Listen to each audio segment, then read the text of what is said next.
Here I am, bless Moo, operating out of Mr. M, bringing you, in the name of my power, pure loving devotion, Hhasad, for like an hour, to the thousands of my lovers, but showing nothing of the sort to my haters. The threes and fours. Them? No. No. Why would I give them my loving kindness, my pure devotion, my sincerity of faith, and talking to them about the things you love and the things you need and wishing the best? But alas,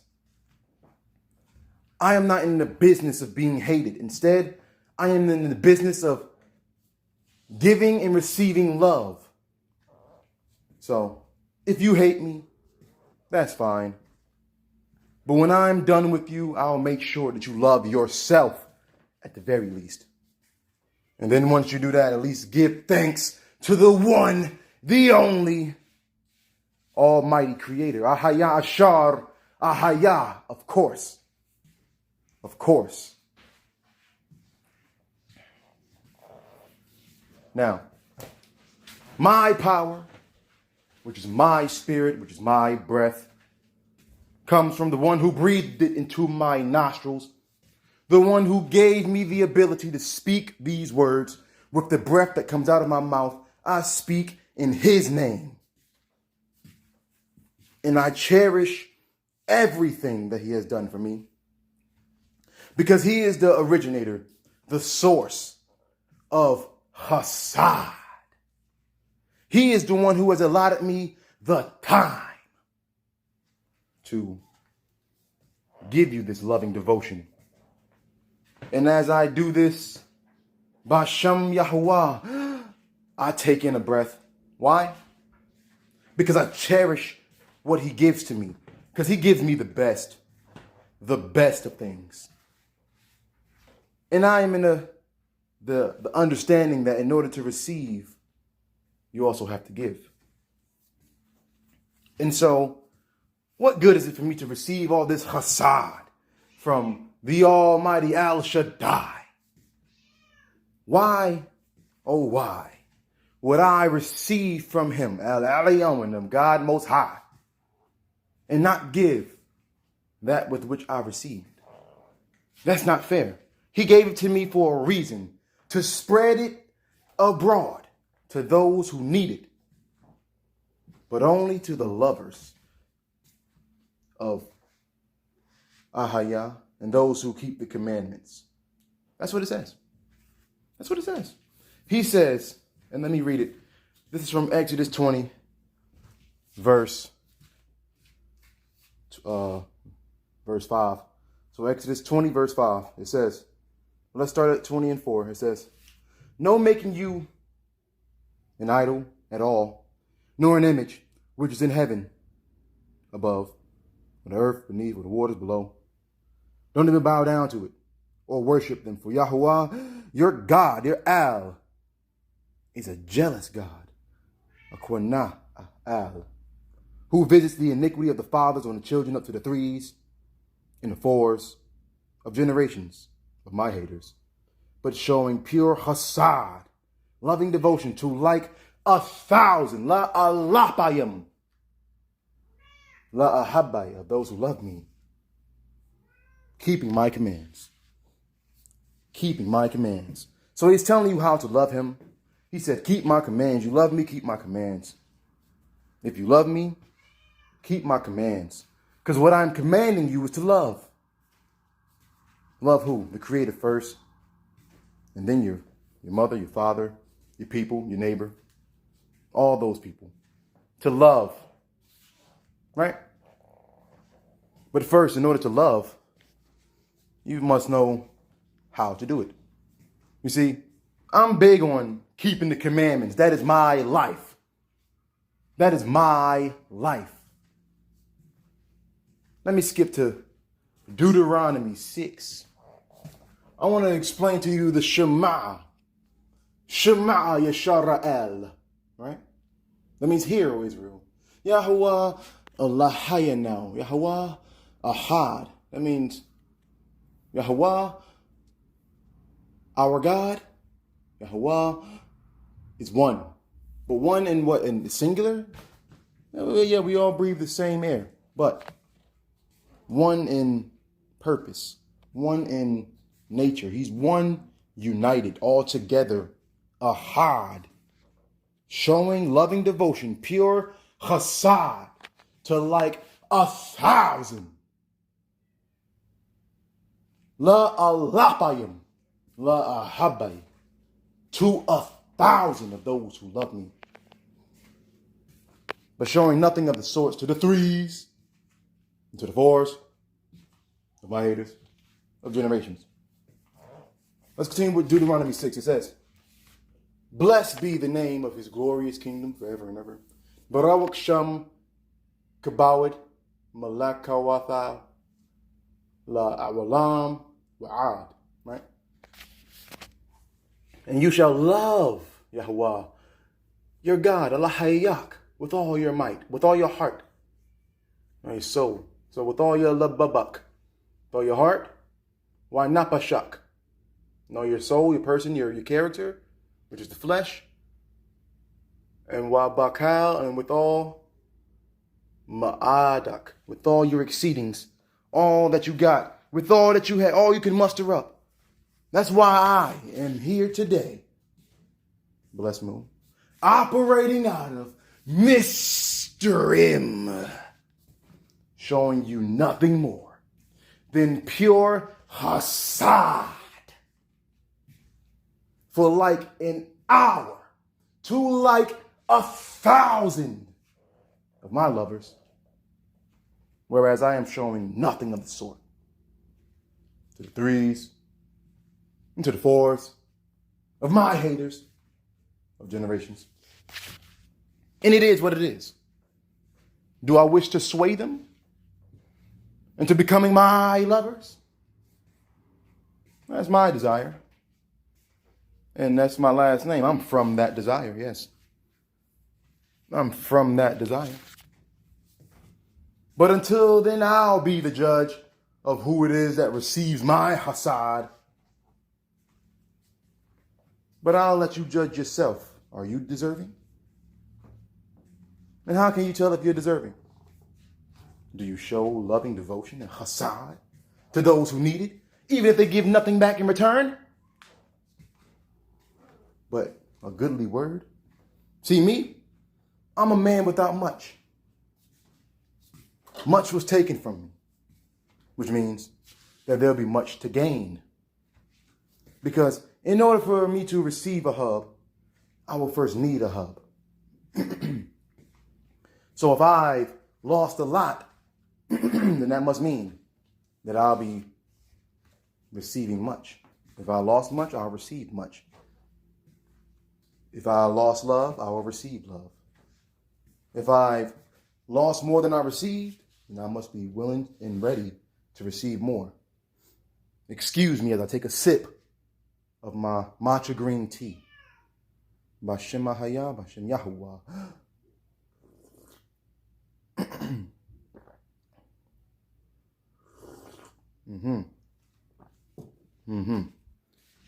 See, that's Hhasad in the cup.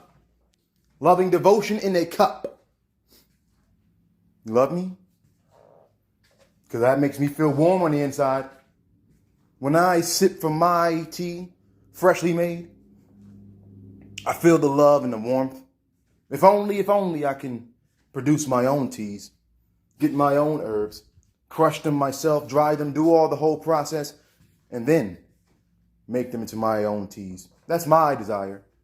And watch when I be blessed with my desire. When I get blessed, I will bless those whom need to be blessed. Because I am from the blessed. That is my name. That is my function. How does a name work in ancient Hebrew? A name is your function. It's what you're made for. It's what you're made from. It's what you came to do. It is your purpose. It is who you are. It is your characteristic that best describes you. And that means that when my God, Allah High, said when he said to me to go forth, he said, go forth and be blessed. But what does it mean to be blessed? When you look at the word, for example, I'm still reading Deuteronomy 6 to you. And it says, blessed be the name of his glorious kingdom forever and ever. The word is Barawak. Barawak Sham. Kabawad. Right? Bless Barawak. So to Barawak means bow down. To kneel down. All right? To get on your knee. Bend the knee. Because the Barak is also a knee.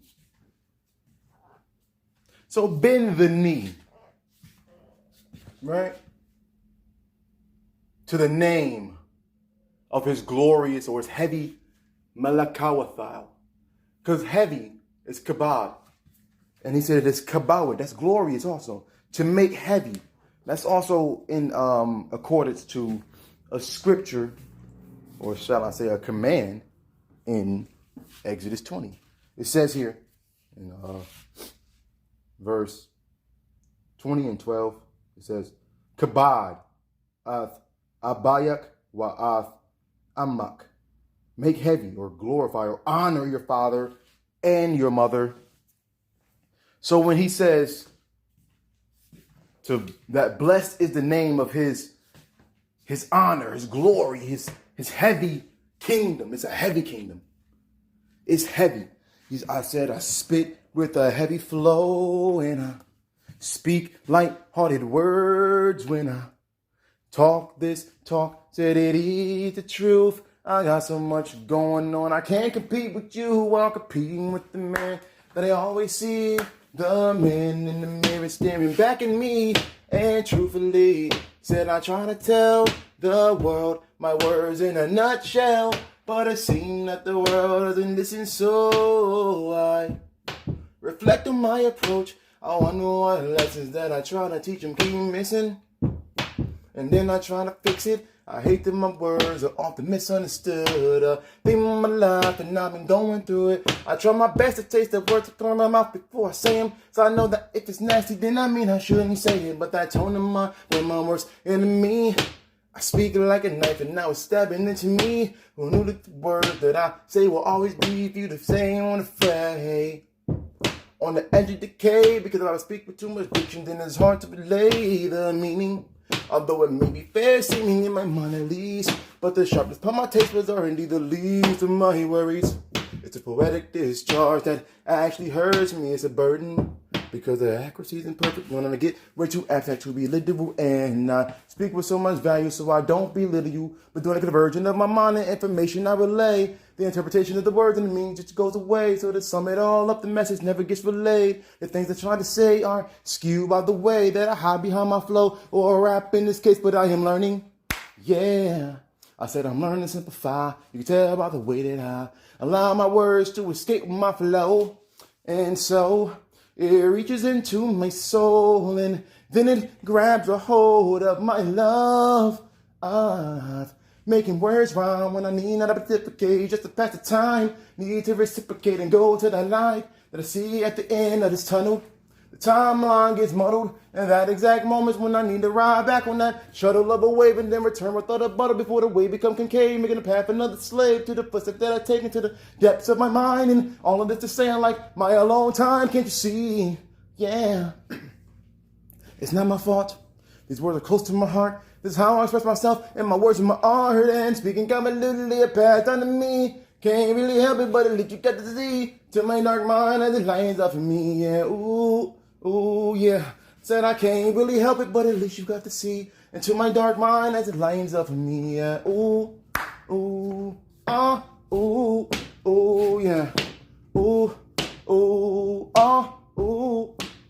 Yeah. Be on the lookout for that. Be on the lookout. It's called Muddy Waters. Be on the lookout. I got thousands and thousands. Now, excuse me if that wasn't the best of performances because I just woke up. I didn't even finish my morning tea. I came out here and I said, yo, before I do something for me, I gotta do for you, the thousands of my lovers. I'm still in the process of drinking my tea, and excuse me as I take another sip. Bashem Haya, Bashem Yahweh.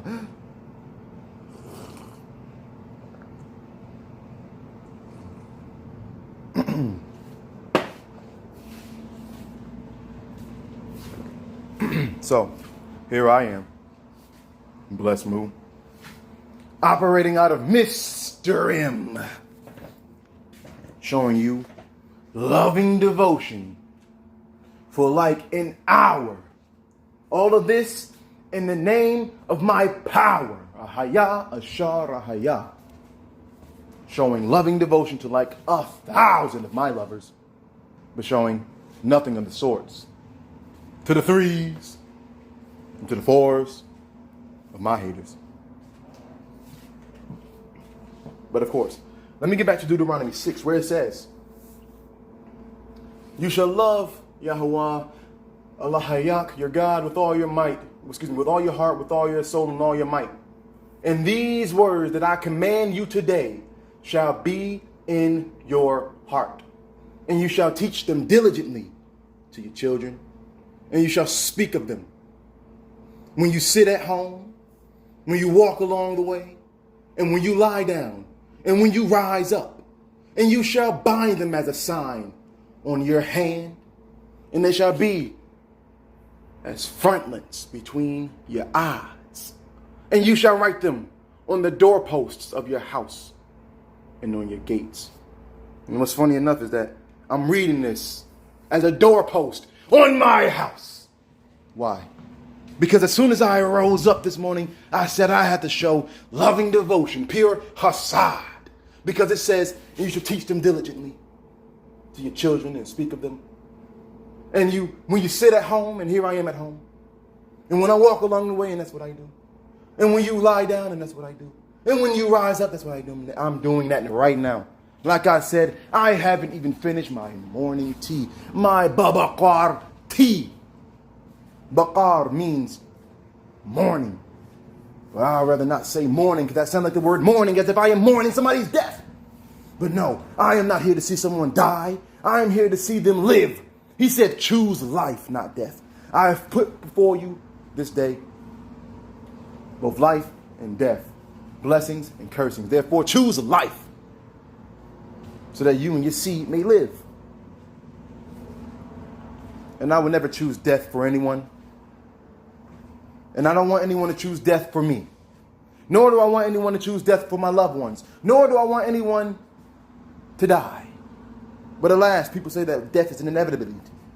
An inevitability. Sometimes I get slipped up on the word because this English language is not mine. I am Aber. I am an Aberayish. Aber man. I am from Bani Adam. Coming from the line of Noah. From the line of Shem. From the line of Abraham. From the line of Yitzchak. From the line of Yaakov. Turn to Yishara'el. And then from there it gets a little muddy. The timeline gets muddled. And then that exact moment is when I need to ride back on that shuttle of a wave and then return without a buttle. Before the wave becomes concave, making a path another slave to the footsteps that are taken to the depths of my mind. All of it saying like my alone time. But why do I say that's what that means? That I think so much. Like, for example, I could be in the middle of a conversation with you, talking about this, that, and the third. And then I'll go off on a thought. And then I'll go start to ramble. If I'm talking out loud, if I go off on a thought and I start to ramble about a thing. For example, I'm supposed to be reading Deuteronomy 6 to you. But I finished that just then. But I want to explain it more. But that's what I'm doing. You see what I'm saying? That's what I'm going off on an idea. So, and then next time I know it, I will be like 5-10 minutes later. I'm like, whoa. I was supposed to be talking about one thing. I spent 5-10 minutes talking about another thing. Let's tie it back together because it never went off the track. But instead, what did I do? Went around the world with it because I can and I will. Because I'm showing loving devotion to like 1,000. So how else am I going to reach the 1,000 unless I relate to them all? But I'm not that relatable in regards to who I am, because I'm not telling anybody to walk my walk. I'm not telling anybody to talk my talk. I am just telling you what I'm saying. But I am telling you what I'm doing. But I will tell you what you need to do, which is show loving devotion and keep the commandments. Because that is commanded of you, not of me, but of our shared God. The breath that we breathe comes from our shared God. And this breath said to us all to do what? Let's read the commandments, yes? Let me explain to you what our breath said to us. He said, number one, he tells you who he is. Anakai Yahuwah Allah Hayak. I am Yahuwah, your God, who brought you out of Egypt, of Mitzrayim, out of the house of bondage. You have no other gods on my face, not on my watch. No, it says Lek Yahya la Acharayim Allah Hayam al Panay. You have no other gods on mine face, not on my watch. And no making you an idol or an image at all, which is in heavens above, the earth beneath, or the waters below. Don't bow down to it, nor worship them. For Yahuwah, your God, Allah Hayak, is a Qana'al, a jealous God, who visits the iniquity of the fathers unto the children, up to the 3s, into the 4s of generations of his haters, and showing pure Hhasad, loving devotion to like 1,000 of those who love him, keeping his commandments. Number 3, it says, do not take the name of Yahuwah, Allah Hayak, your God, in vain. Don't lift, which means the Shah. Don't lift it, his name, to nothingness. Because he will not leave that altogether unpunished. No, he will not. Because that is blasphemy. Do not blaspheme his name. Now let's give you a quick overhaul of what it means to lift his name to nothingness. Say, for example, you got Hebrew Israelites on corners screaming at and berating people for no reason, taking his name in vain. All because why? They want to tell you that they're better than you. I mean, even if it were true, why tell people that? You think somebody want to come to that message? Whole time they want to be in the full truth. I'm going to get to that soon. Maybe not today. But maybe the next time that we speak, I'll speak on that. But Azarath Ahaya, with the help of Ahaya, with the help of who I will be that which I will be. So I'm saying with the help of who will be. Because my God goes before me. Yahuwah goes before me. So with that being said, he knows what I'll talk about before I even spoken it, because he has ordained it for me. This conversation, none of this is scripted. None of this. This is all off the cuff. Where is this coming from? Where is this coming from? Let's read back to Deuteronomy 6. Where is this coming from? I'm going to tell you where it's coming from. He says, and you shall bind them as a sign on your hand, and they shall be for frontlets between your eyes. Now let me kiss your pineal gland with what I'm saying here. That means this is coming pure off the cuff. Off the cuff. That means I'm coming off the sleeve. I'm wearing my heart on my sleeve. Speaking from the inner me. But not speaking to the enemy. No. Instead, I'm speaking to the lovers of me. La Ahabai. How many of them is it? Simba D. Pittman. The third.com. Twice. Tell me, Tellard.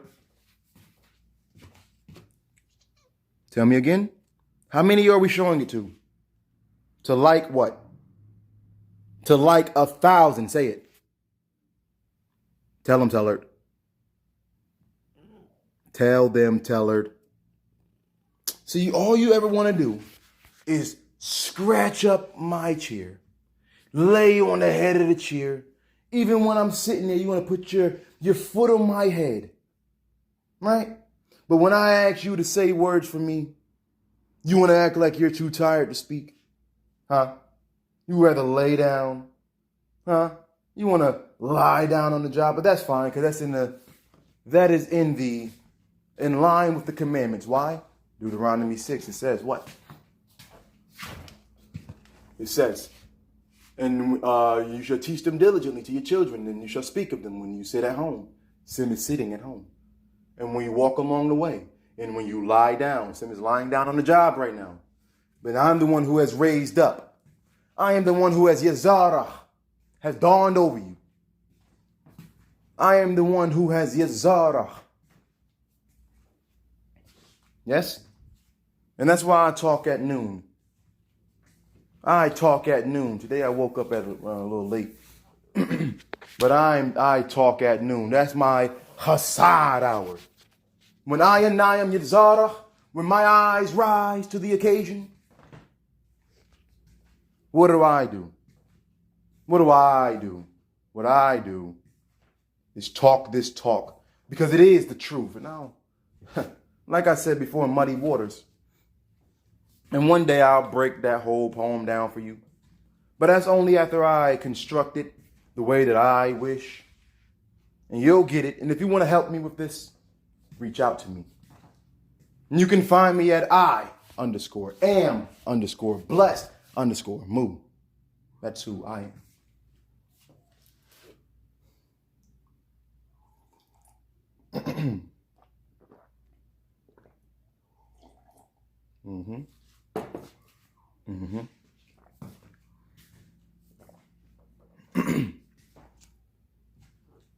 Shout out to Masha, Yahawashah.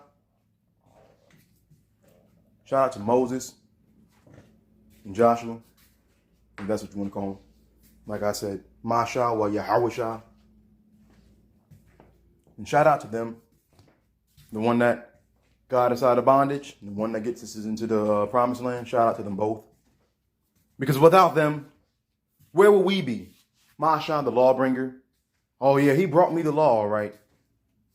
It wasn't until Masha came into my life that I understood that Yahuwah, Hawa, Ha-Allah, Hayam, Ain Awad Malabadaw.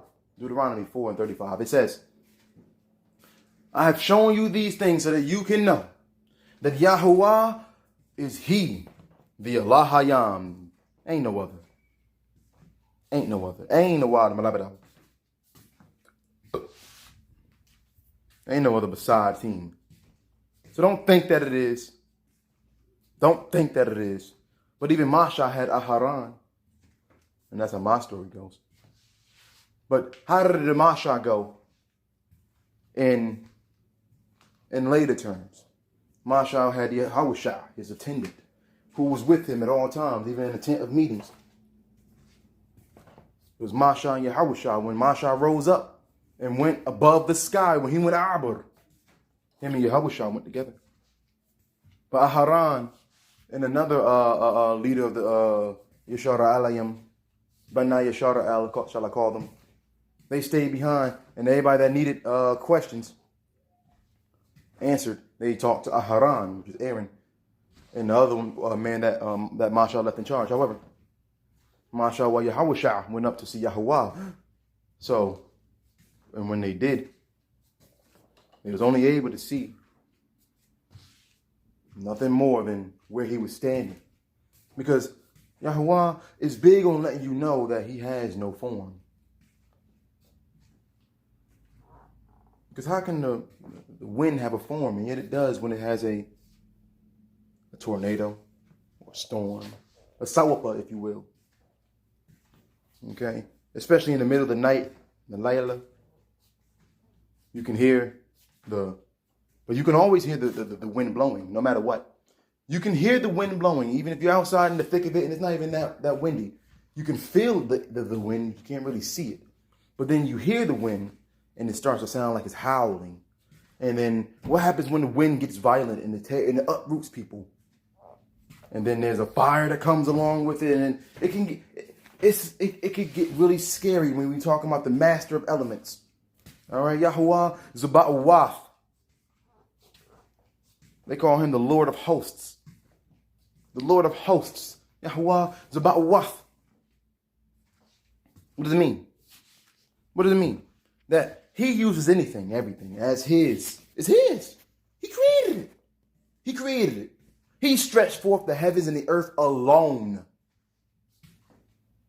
by his mighty hand, his righteous right hand, stretching it forth, establishing it. in hikmah, in pure wisdom, knowing exactly why he wanted to do what he wanted to do. Because he do what he do, and he does what he does. He do it because he can't. He do it because. Right? Because why wouldn't he? Because he had the best of intentions. The best of intentions. Because he knew that he was going to show loving devotion, pure Hhasad, to like 1,000 of generations of his lovers. To the thousands. But not to the 3s and to the 4s of his haters of generations. You see me? I'm just a man. I can only pray that my influence reach 1,000 generations, let alone even 1,000 people. So, I magnify, I, Barak Shamkabawik, right? Of Malakawathau, La'awalam Wa'ad. Blessed be the name of his glorious kingdom forever and ever. That means my God's kingdom is forever and ever. It never not was. You understand what I'm saying? It was never not. You see what I'm saying?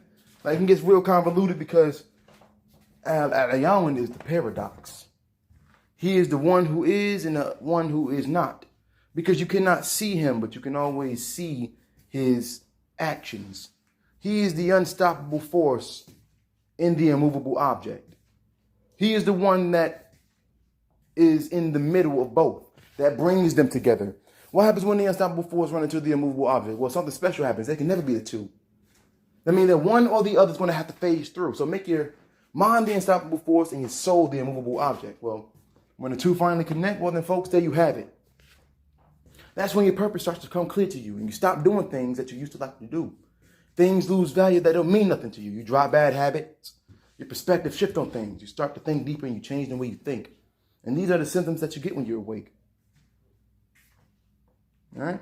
Be on the lookout for this. This is another song of mine called Ultra Instinct, or that's what it was called before. I'm doing a part 2 to it called Hhakama Watabawana, Wisdom and Understandings. It's the Hhakama Watabawana. This the Hakama, ya Watabawana. This the Hakama Watabawana. This the Hakama Watabawana. Before it was, it's the Ultra Instinct, Magata no Gokui. It's the Ultra Instinct in Magata no Gokui. Ultra Instinct, Magata no Gokui. Magata no Gokui. Be the master of yourself. Masters of themselves know exactly who they are. What happens when the unstoppable force run into the immovable wall? Something special happens. They can never be the two. That means that one or the other going to have to phase through, make your mind the unstoppable force, and so the immovable object when the two finally connect. Well, then, folks, there you have it. That's when your purpose starts to come clear to you. Stop doing things that you used to like to do. Things lose value that don't mean nothing to you, like, etc. So I'm not going to keep on going on and on about it. You're going to have to just wait till these things come out. Because soon come they will. And if you know somebody that's willing to help, tell them to hit me up. You can find me at I_am_blessed_move. That's who. I_am_blessed_move. That's who. Yeah. It's your boy Bless Move. Running to the top, running through the spot, more secure than the lock without a crew. The only thing I got on my side is Yah. When you want to know how I do what I do, just look at him and feel from within the power of Yah coursing through all of my veins. I'm not trying to be vain, I'm just trying to beat the pain that life has through. All in my face, all I got is my faith, my Lord. Give me strength to follow through. Let me turn the pain of loss into love and give me the tools to rise above all negativity with all positivity and longevity in my art. Please place strength and courage from within and righteousness within my heart. Please, like, I got the songs. Yo, it's your boy Bless Move with the songs. Sounding like Dawood when he came with the Psalms. Might be a king, but a higher is in charge. Man on a mission following Torah without a higher. I will be nothing, and I like it that way. And I saying something, cause that mean when I make it, then it's because of him. Hate is hate, but I'm gonna be loving it. Cause I know that I ain't got a Yah walking with me and stride my stride. In the darkness, he showing me a warrior, young king out there being shot. The right thing, yeah, I do what I do. young king, yeah, and righteous too. But I sin, yeah, just like you do, and just like you do, and just like you do. I just make sure that I always repent, ask for forgiveness, and then he forgives. Only actually, if I try to mend my bad ways and not do it again. But if I slip, I know he'll catch me and forgive again from his mercy. He always do, because he loves me, and he sees trying to be the best me. Being the best that I can be, and that's what I do. Be the best that we can be, and that's what we do. That's what we do. That's what we do. That's what we do. Do. Yep. Again, shout out to Dawit. Like I said, yo, it's your boy Bless Move with the songs. Sounding like Dawit when it came with the songs. Right? I might be a king, but Ahaya is in charge. A man on a mission following Torah. Torah.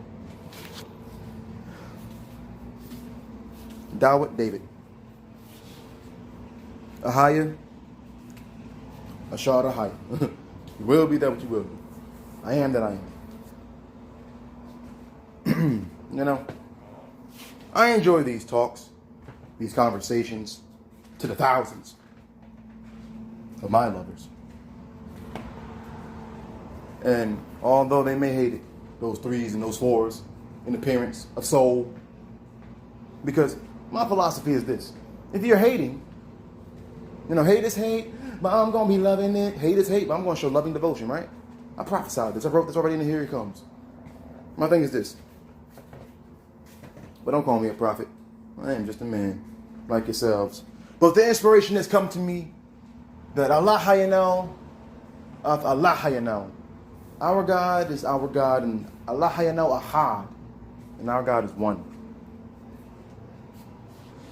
Our God is one God. But the inspiration has come to me that much. Saying, hey, you and I got the same God. You just interpret him differently. Do I care? Nah, but do you agree on these commandments? Like, you can do whatever you want to do, but are you doing these commandments? All I am trying to make sure is that you are keeping your commandments. Do I care how you do it? No, I'm not governing your life. I'm not your government. I don't have to control your mind. That's what government means. Mind control. Ment in the ancient language that it was from, I forget whether it's Greek or Latin, one of those, means mind. Govern, which means to control. So I don't need to put you into mind control. No. Why I need to control your mind? Why would I need to control your actions? Why would I tell you to follow me when I am my own man and you are your own man or woman, whoever has listened to this, to the thousands of my lovers, and even the 3s and the 4s who listen and say, oh, I want to follow a man. Are you going to be that man? Men. Are you going to follow another man and tell that man how to make you, how you should be? So say, for example, that man jumped off a cliff. You following him? You following him? Huh? You following him? I just want to know. Women. Those who follow their man. That's understandable. Because if you have a husband, he's supposed to rule over you, right? You got to bear him children, and he's supposed to rule over you. But that's not misogynistic. That's literally just how a relationship works, isn't it? When you have a man, you listen to what your man tells you to do. He's bigger than you. I'm not saying that in an intimidating way. I'm just saying he's bigger than you. That means God put him, he put him over the woman. Physically, if he's bigger than you, he's literally over you, right? It's common sense. Look at it. But in today's society, and this might get a little controversial, but I'm here to show loving devotion, pure Hhasad. And respectfully, of course, I'm saying this much. Women shouldn't be ruling over the man. I'm not saying that they cannot have a conversation, but why did Adam get in trouble? For listening to his wife after he had a pure command from his God. From his God. His God said, don't do something. Hawa, his wife, said do something. Matter of fact, she didn't even say do it. She just brought it, and he knew what it was, because my thing is Adam saw the tree. So therefore, when he seen the fruit, he was like, I'll eat it. You know? She brought it, he ate it. And who got in trouble? He did. What was, let's think about it. What was Hawa or Eve's punishment? Oh no, you got to have children now. Wasn't that the plan regardless, to populate the earth? I feel like people look too much into the story for more than what it is. A story. It's a story purposes. Why else would they get in trouble for something that is supposed to happen? Like, do you mean to tell me that that was not supposed to happen? Think about it. Do you really think that God, the Allahayam, Allahai, or some of you even call him Allah, do you really think that he did not know what was going to happen? Like, think about it. He made Adam and said, don't eat from the tree. And then Adam, being a yes man, like he was like, all right, I'm not going to eat from the tree. And then the Allahayam, God, he said, all righty then. And then he saw that Adam really wasn't going to eat from the tree, because Adam is like, he understands. He's like, yo, that's how he was made. He's like, all right, I'm not going to do it then. Not beat for doing it. Nope, not going to do it. Because he knows how, like, think about it. Adam was breathed in the spirit, and the spirit has the knowledge of both good and evil. Think about it. Adam already knew things, right? Didn't Adam already know things? Adam already knew things. That's why he's able to name all the animals and see that there was no suitable helper for him. How did he know that? Because Adam knew things. I mean, he had a spirit of hakama, wisdom, within him. And so, therefore, he was like, all right. The beginning, like the fear of Yahweh is the beginning of hakama, wisdom. And so, he's like, I'm not going to eat from the tree. No. You said don't do it. I'm not going to do it. Let us not find out. He said, don't eat from the tree unless you die. Now imagine. No. I'm glad that I said that word. Unless you die. That's what it says literally in the Hebrew. Unless you die.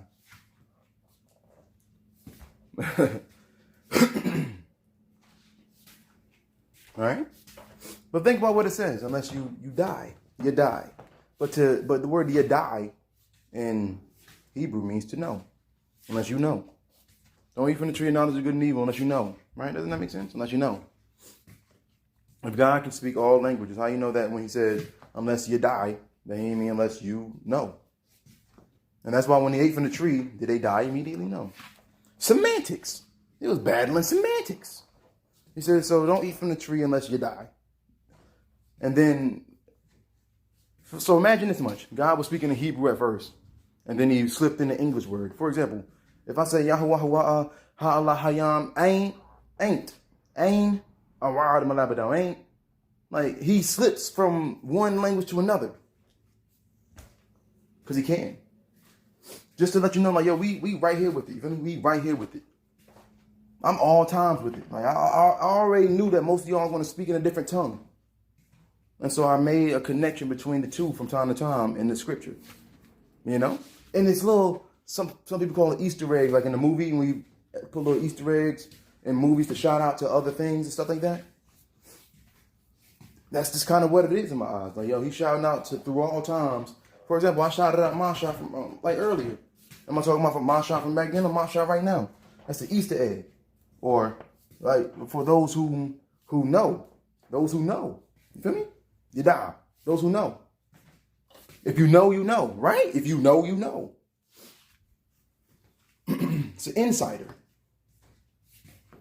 And now mind you, he said, so what happened when they ate from the tree?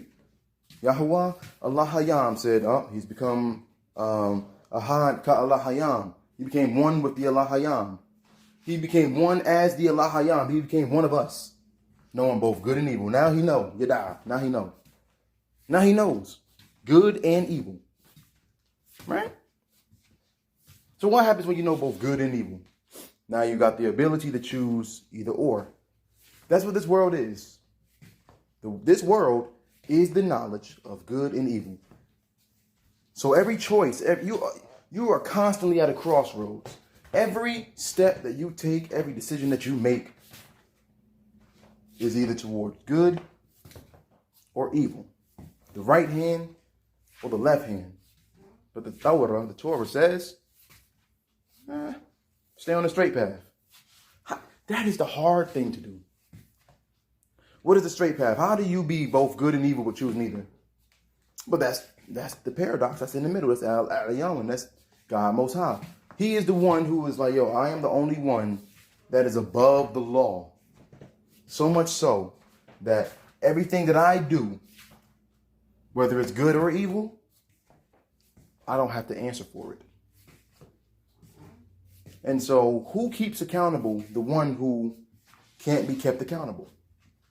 And so that's why he gave a spirit. And that spirit of Yashara'el. Like, think about it. When Jacob was wrestling with that, they say it's an angel, but it's a man. When he was wrestling with that man all night long into Mazarah, until the dawn, he was like, he got his hip dislocated, but he was still wrestling, and he was still holding on to him. He's like, yo, I'm not letting you go until you bless me, man. I ain't gonna hold you. I am gonna hold you, actually, until you bless me. And then he was like, what? All right. Because you prevailed against or with God and man. I mean, like he was wrestling back and forth between his manly way of thinking and his godly way of thinking. Everybody got the ability to think, and I speak about this all the time, but like you gotta look at things spiritually. You know, when you look at things spiritually, you're looking at it as if you are on top of your life, not in the middle of it, not to the right of it, not to the side of it, not to the left, not to under. You are on top of it, and you are using your character, which is the person that you are operating as a game piece. I look at life like this is a game, and I'm the controller of my character. That means I am in full control of my character. That means that who I am, you are who you think you are. So who you think you are? Are you the average Joe, or are you a superstar? You are who you make yourself. I made myself a king. I let my actions and my words do the talking, you know? That means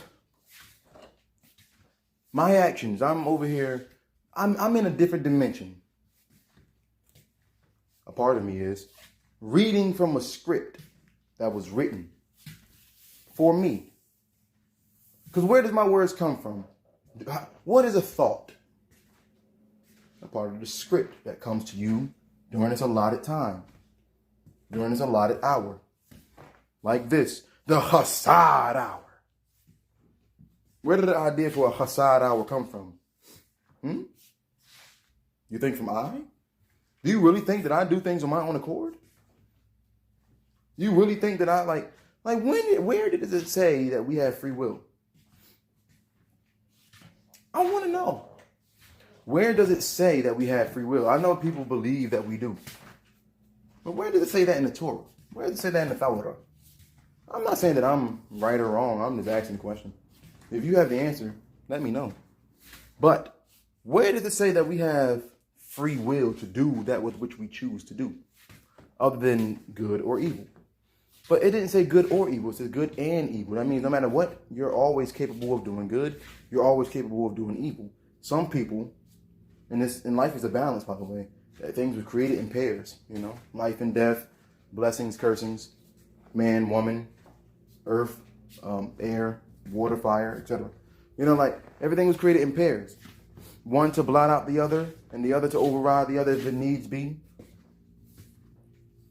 Like that's why he said that it's not good for man to be alone. Because why would it not be good for man to be alone? Because that means the story won't progress.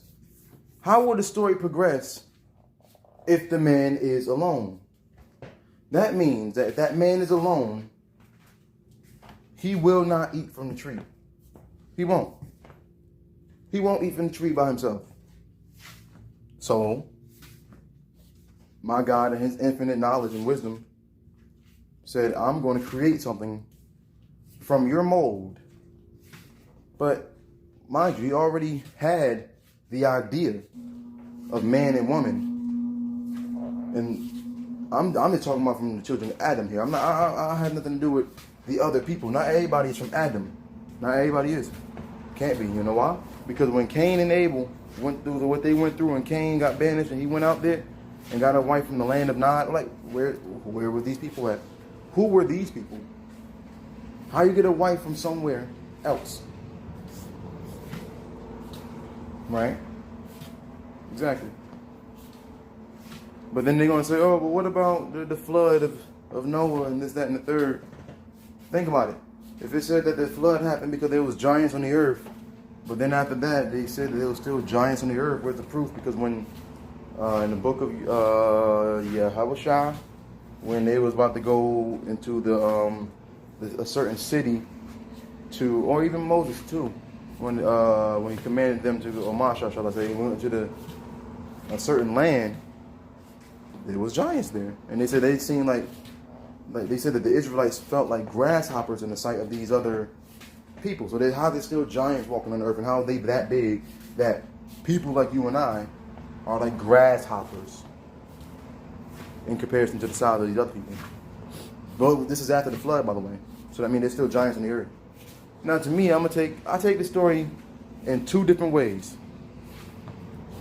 practical and impractical, literal and figurative. But why? Because it's really both, bro. Things he say could be examples of something else. Like if I say, like, it could be a liker as a simile. It could be a metaphor for something. Like, yo, I felt like we was grasshoppers in the sight of these people. Were the people really giants? If so, is that a contradiction of the book, or do it need to be looked at figuratively? Was their influence so small? For example, right now, if I put this up, what is my following? Less than 100. But I'm telling you that I'm talking to the thousands. Right? But imagine there's people out there like these quote-unquote stars. Are they a literal star? No, but they're figuratively a star. That means that their influence is so big. Everybody looks up to the stars, right? So their influence is so big. Whereas ours is so small. People have following of millions. I'm over here trying to grasp 1,000. Feel me? Once I go into 1,000, I'm looking at 10,000. After that, I'm going by the tens, you know? The 10 on top of 10 on top of 10. And then after that, 100,000. After that, a million. Then after, you feel me? Like, or, I don't have to go from 100,000 to a million, but I could. But I'm saying, like, even so, think about the concept.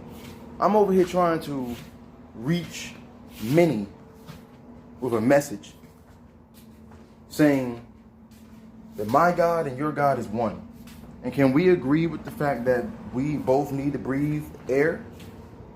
And then can we agree that the word spirit means breath and air? And then can we believe that that is how we intertwine ourselves with God, or how God has intertwined himself with us? And then, all right, so then what if I told you that it is wrong to kill, to take away somebody else's breath, right? We can agree on that. Especially your own people, you see? Especially your own people. But what if I tell you also, like, hey, we shouldn't commit adultery. We should not covet. We shouldn't bear false witness. You know.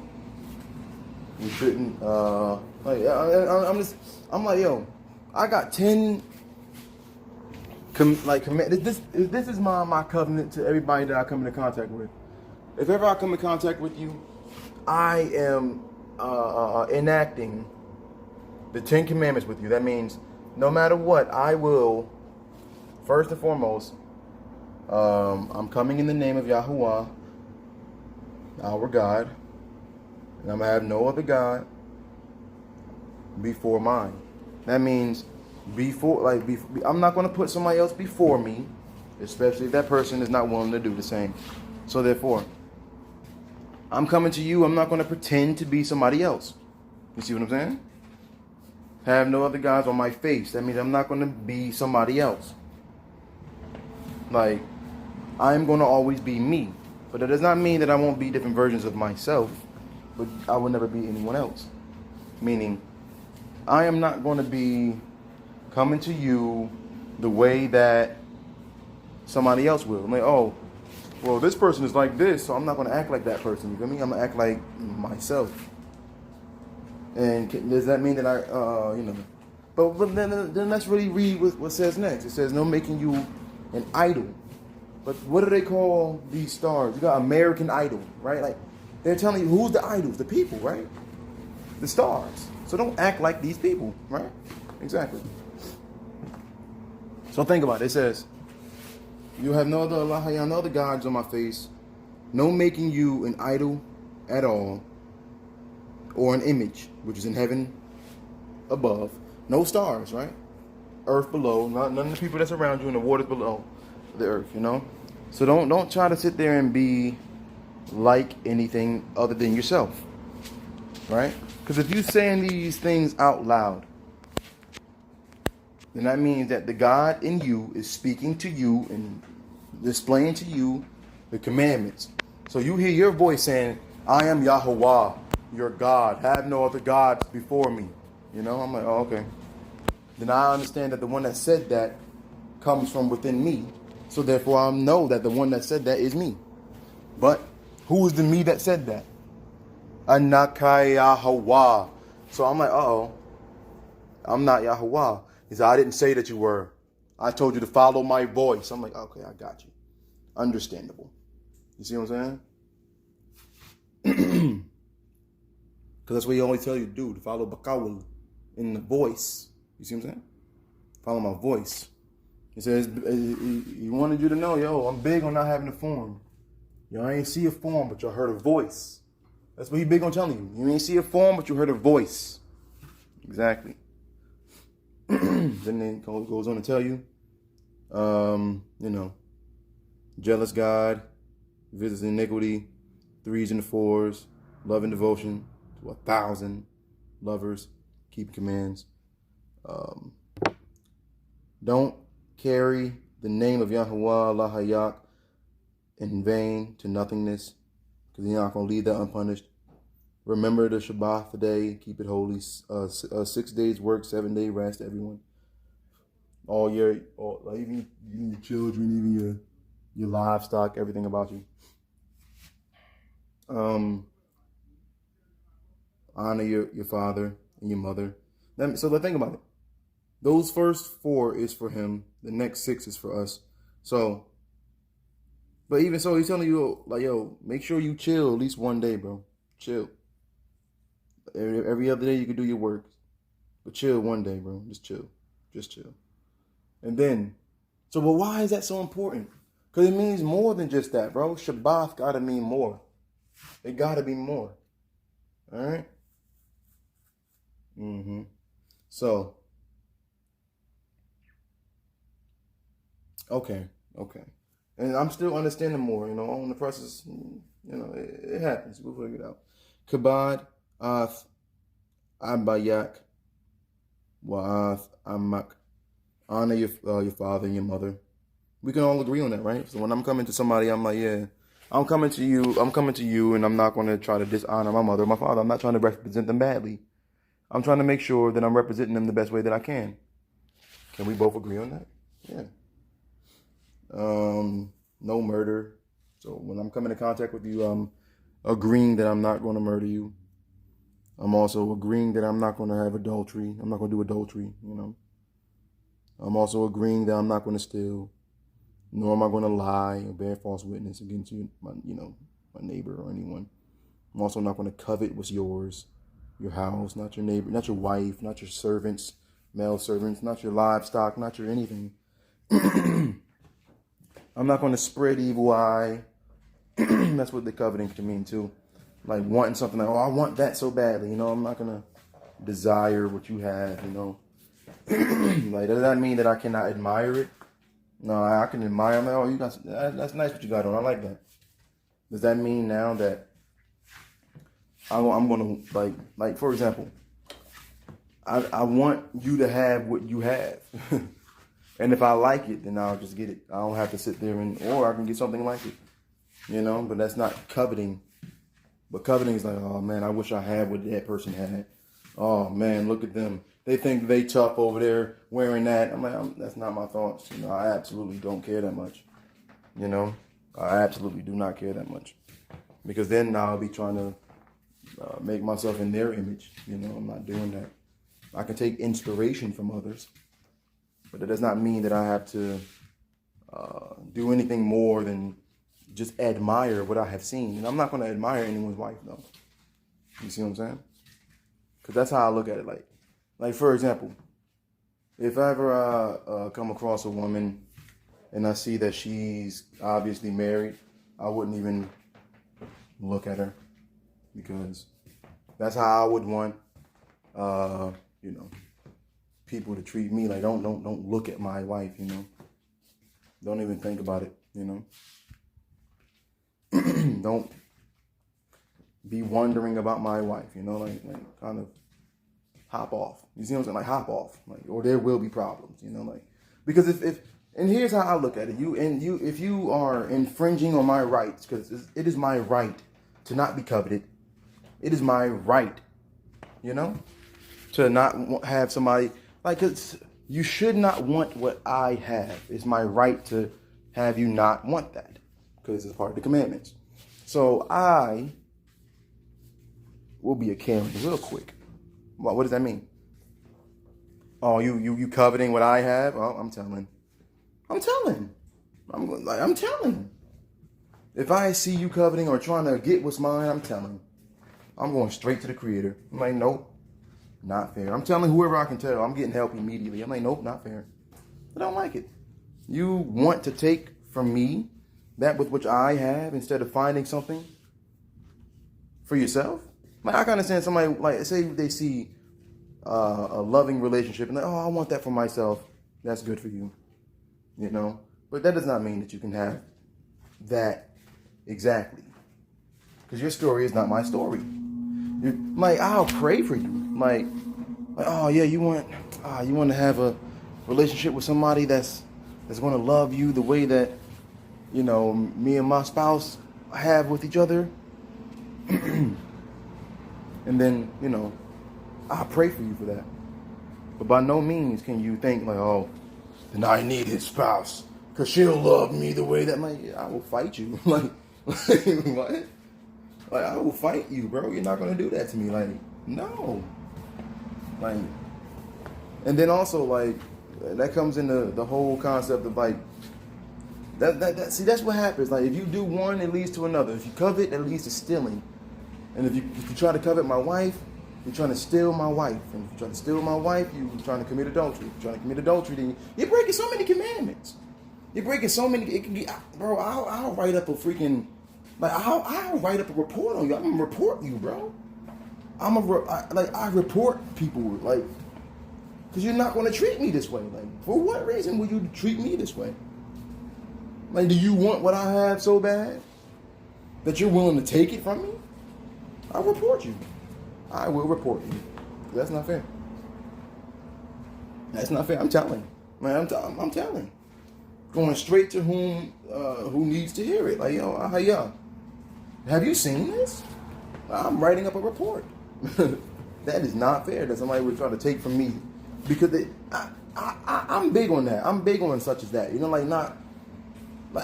don't want, if I see somebody succeeding, all I want for them is the best. I'm not looking at them like, oh man, they successful. What do they do to get successful? Let me try to. What I'm gonna do? What I'm gonna do? You feel me? If I see somebody over there, to me it sounds all malicious. It sounds ridiculous, really. But people don't want to see people shine. If the people out here seeing you shine, that you got some, like, say people walking around with nice shoes on, people will try to rob them. Where does robbery come from? Coveting. Stop coveting. Because when you covet, you're bound to steal or to try to take the unlawfully. do that, you're breaking commandments. And then, see me, I'm good at the law. So I put other cases on you too. Like, yo, not only did you covet and then you stole, you also carry the name of God in vain because you're an Israelite. And then on top of that, or you're Charlotte should I say, and then on top of that, you know, you saw forth that you wanted to have what I had, and so you want to make yourself into the image of something else that's underneath the heavens and the earth. So therefore, you had another God before your God.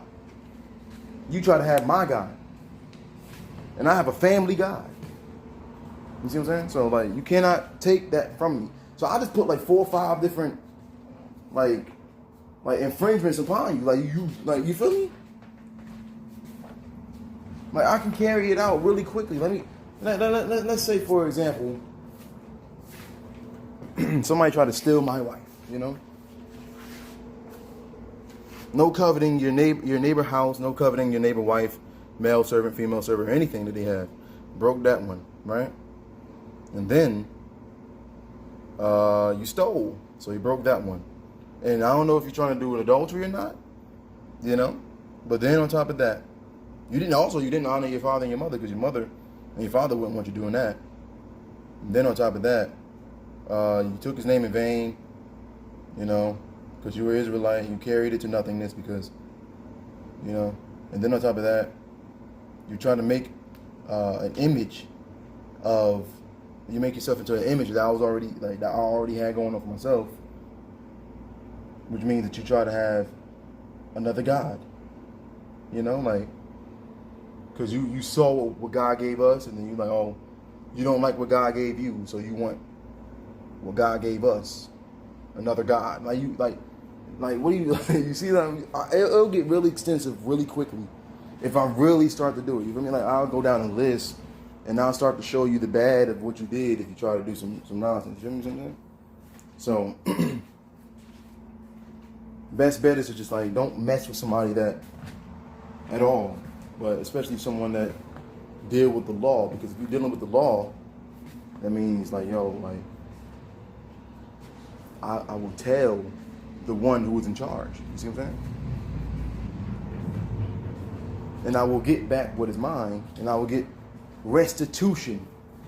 The word restitution in Hebrew comes from the root word shalom, which means peace, but to be in restitution means to be in yeshalom. Okay? So, if you are in yeshalom, or yeshalom, you know, yeshalom, whatever you want to call it,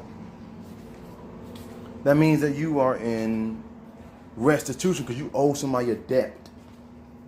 Okay? So when you owe somebody a debt, you have to pay that debt. So I'm like, don't do things that makes you have to pay back a debt. So don't be indebted to somebody based upon your actions by breaking laws and commandments. Don't break the law. So, for example, if you break the law, you have to pay a fine. You see what I'm saying? If you do the crime, you got to do the time. You see what I'm saying? Don't do the crime so that you don't have to do the time. You see what I'm saying? Don't break the law so that you don't have to get fined. You see what I'm saying? Like, it's common sense. Like, look at how the world is today. It's based upon how if I would have told you that, you know, they ripping us off, you know, quite frankly, because they are perverting a system that Ahaya or Yahuwah, shall I say, made more pure. Because now they give us so many more laws versus simple laws. If we can just all get along. But nah, people want to disagree about petty things. Disagree about things that has nothing to do with most people. You see what I'm saying?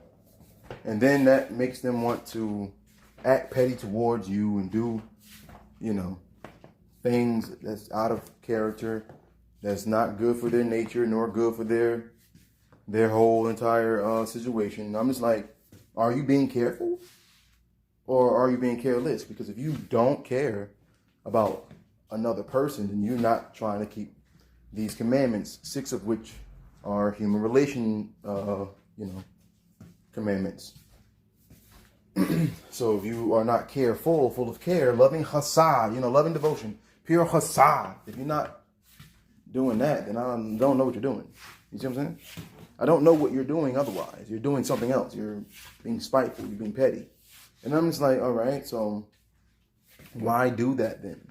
Where does that get you? Like, what have you done? People, what I find to be very backwards about this world, and I've been over an hour and 10 minutes now, but what I find to be very backwards about this world is the concept of how, like, people really believe that, like, why is it so hard for people to accept that somebody else is not them? What works for you don't always have to work for me, bro. Like, it really just don't. People get mad, why are you not taking my advice? Because, bro, like, I don't want to. And I'm not forced to do so. Absolutely not. I am not forced to take your advice. You cannot control my life. You don't have the pen. You're not the author.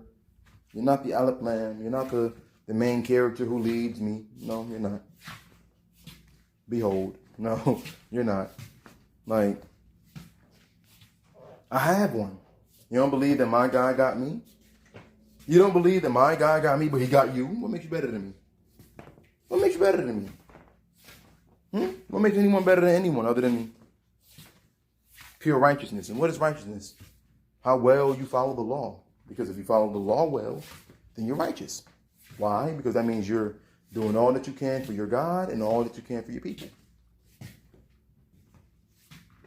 Are you doing all that you can for your people? What if the only thing I ever wanted to do was be the best that I can be? What if that's what I wanted to do? But it takes time for me to get to the best of me because I'm still learning myself. What if it takes time for me to be the best that I can be? But so long as I'm pushing myself every day and adding to my drive, if I push myself until it hurts or at least until I'm tired, because it's worth it and it's what makes me feel alive, and then once I pass my limits, I won't think that I'm divine. I'll leave that junk for Yah. I'm only human. I thank Yah that he let me tap into it, but that ultra instinct, my connection to my Lord, so my mind, body, and soul get on one accord, doing without thinking for the sake of my Lord, not even thinking twice about it, seeking no reward. My reward is from my Lord. I seek it in the afterlife. And if I do it for his sake, then I'm sure it will be nice. He can double it and multiply by 10 times. He do what he wills. He is the Most High. He is the exalted in power and in might. He is the most knowledgeable and the most wise. I'm speaking nothing but the truth. I am speaking no lies. Better open up your eyes. Can't be so closed-minded. Got to open up the mind to all the possibilities that lies ahead. Don't think about the outcome, but the moment instead. If you think about the failure, it becomes something that you dread. It's a natural part of life. So never be scared, but instead be prepared and have a backup plan. I usually like to say the eye is faster than the hand, but depending on the person, the hand can still fool it. It's all about strategy and a good illusion. If the purpose be your plan, figure out what your tool is. It's like when people say to walk up in your purpose. And to quote my old principle, be beautiful on purpose. Yeah. All right, let's end it here. Let's end it with some wisdom, and that's the purpose of this. So that's what I'm gonna give them. And I hope, if you don't mind, if I break from this rhythm. So, first of all, be beautiful, and that means be you. Be you to the fullest. If you can do that, that's the key to fulfillment. That's all I got to say. Shalom.